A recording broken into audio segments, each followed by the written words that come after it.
अस्सलाम वालेकुम। Welcome to YouTube channel home kitchen. उम्मीद है आप सब खैरियत से हैं।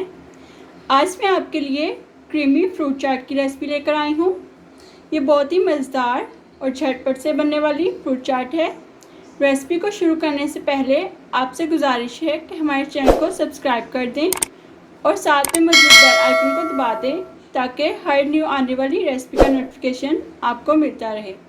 क्रीमी फ्रूट चाट बनाने के लिए मैंने मिक्स फ्रूट लिए हैं, जिनमें मैंने खरबूजा, केले, सेब, पपीता और स्ट्रॉबेरी ली है।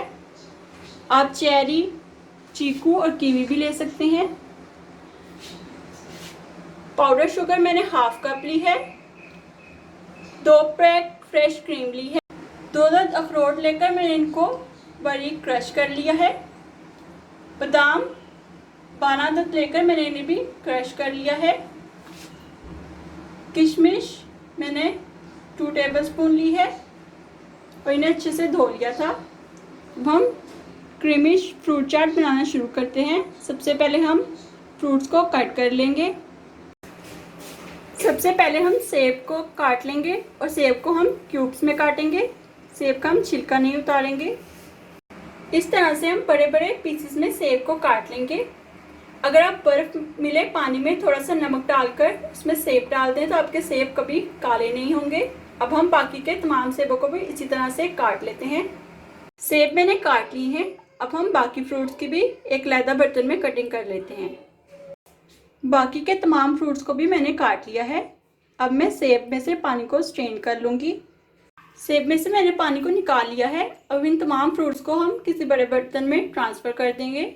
अब मैं इसमें ड्राई फ्रूट्स शामिल कर दूंगी।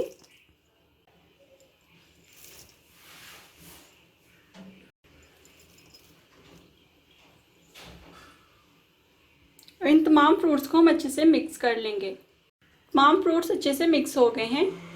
अब फ्रेश क्रीम में मैं पाउडर शुगर डालकर अच्छे से मिक्स कर लूँगी इन दोनों चीज़ों को। फ्रेश क्रीम में पाउडर शुगर डाल के मैं इसे अच्छे से मिक्स कर लिया था। अब मैं इसे इन फ्रूट्स में शामिल कर दूँगी।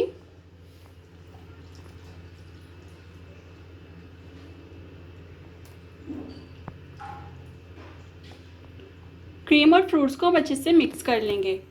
तमाम चीज़ों को हमने अच्छे से मिक्स कर लिया है। Healthy and colourful creamy fruit chaat तैयार है।